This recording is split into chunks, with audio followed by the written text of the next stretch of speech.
नमस्कार और सखी न्यूज़ सेंटर पर आप सभी का स्वागत है। उच्चतम न्यायालय कक्षाओं में हिजाब पहनने की अनुमति देने से इनकार करने के कर्नाटक उच्च न्यायालय के आदेश को चुनौती देने वाली याचिकाओं पर होली के अवकाश के बाद सुनवाई करने के लिए राजी हो गया है।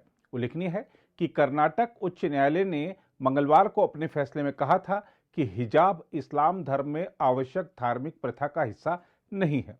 प्रधान न्यायाधीश एन.वी. रमण, न्यायमूर्ति ए.एस. बोपन्ना और न्यायमूर्ति हिमा कोहली की पीठ ने कुछ छात्राओं की ओर से पेश हुए वरिष्ठ अधिवक्ता संजय हेगड़े की उन दलीलों पर गौर किया कि आगामी परीक्षाओं को देखते हुए तत्काल सुनवाई की आवश्यकता है। वरिष्ठ अधिवक्ता ने पीठ से कहा, तत्काल आवश्यकता यह है कि कई लड़कियां हैं जिन्हें परीक्षाओं में बैठना है। मुख्य न्यायाधीश ने कहा, अन्य ने भी जिक्र किया है, हम देखते हैं, हम अवकाश के बाद इसे सूचीबद्ध करेंगे, हमें वक्त दीजिए। इस मामले में उच्च न्यायालय की पूर्ण पीठ के आदेश के खिलाफ कुछ याचिकाएं दायर की गई हैं। गौरतलब है कि कर्नाटक उच्च न्यायालय ने कहा है कि संविधान के अनुच्छेद 25 के तहत हिजाब पहनना इस्लाम धर्म में आवश्यक धार्मिक प्रथा नहीं है। उच्च न्यायालय ने कक्षाओं में हिजाब पहनने की अनुमति मांगने वाली उडुपी में government P university girls college की मुस्लिम छात्राओं के एक वर्ग की याचिकाएं खारिज कर दी थीं। न्यायालय ने कहा कि स्कूल की वर्दी का नियम एक उचित पाबंदी है और संवैधानिक रूप से स्वीकृत है, जिस पर छात्राएं आपत्ति नहीं उठा सकती। दूसरी ओर उडुपी में आज सभी स्कूल और कॉलेज खोल दिए गए हैं। हालांकि सुरक्षा व्यवस्था को कड़ा रखते हुए धारा 144 को अभी बरकरार रखा गया है। उडुपी से सामने आई तस्वीरों में दिख रहा है कि छात्र छात्राएं सामान्य रूप से स्कूल और कॉलेज जा रहे हैं और कहीं किसी प्रकार के विवाद की स्थिति नहीं है। उडुपी के डिप्टी कमिश्नर ने स्कूलों का दौरा करने के बाद मीडिया से बातचीत की। After Honorable High Court judgment, yesterday also everything is peaceful in the district.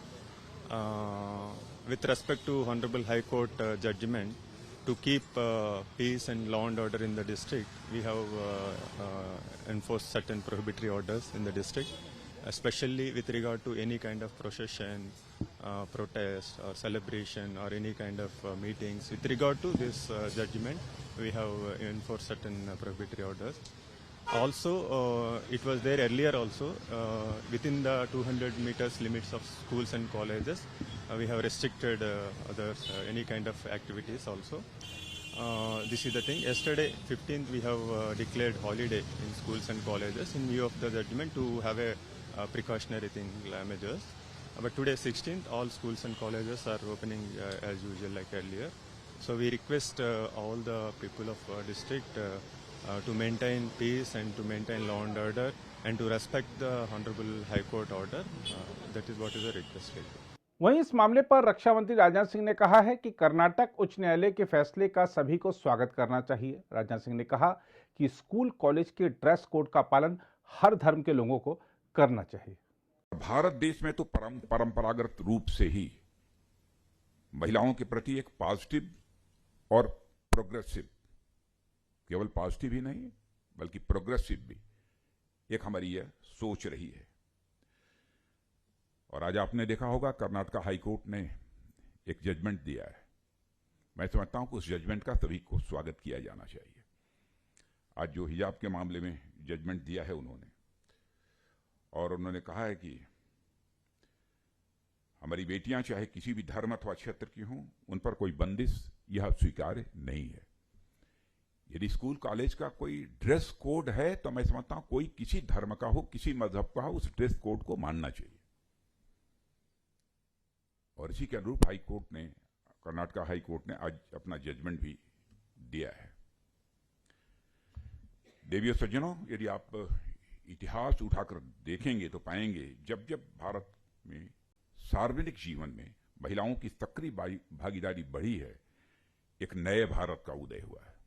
दूसरी ओर कर्नाटक उच्च न्यायालय के फैसले के बाद देश में जहां इस मुद्दे पर प्रतिक्रियाओं का दौर जारी है, तो वहीं इस मुद्दे पर टिप्पणी करने के लिए पाकिस्तान भी बेवजह इस विवाद में घुस रहा है। पाकिस्तान के विदेश मंत्रालय ने एक बयान में दावा किया है कि कर्नाटक उच्च न्यायालय का फैसला धार्मिक रीति रिवाजों की स्वतंत्रता के सिद्धांत को बरकरार रखने में विफल हुआ है और यह फैसला मानवाधिकार का अतिक्रमण करता है। पाकिस्तान के विदेश मंत्रालय ने कहा, यह फैसला निरंतर जारी मुस्लिम विरोधी अभियान में एक और गिरावट का प्रतीक है, क्योंकि इस अभियान के तहत मुस्लिमों को निशाना बनाने के लिए धर्मनिरपेक्षता की आड़ ली जा रही है।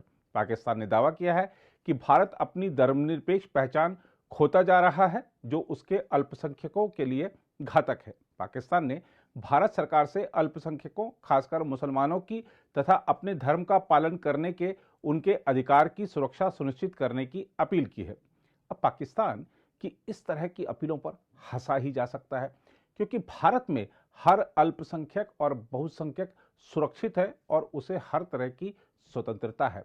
पाकिस्तान को भारत को घेरने से पहले जरा अपने गिरेबां में झांक कर देखना चाहिए कि कैसे वहां अल्पसंख्यक हिंदू, जैन और सिखों पर अत्याचार ढाए जाते हैं। यही नहीं, बहुसंख्यक समाज भी इमरान खान सरकार के दौरान खुद को सुरक्षित महसूस नहीं कर रहा है।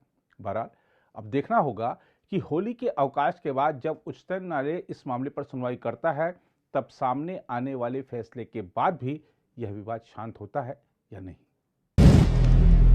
अगर आप भी लेना चाहते हैं देश दुनिया की तमाम जानकारी, तो आज ही सब्सक्राइब करें हमारे चैनल को।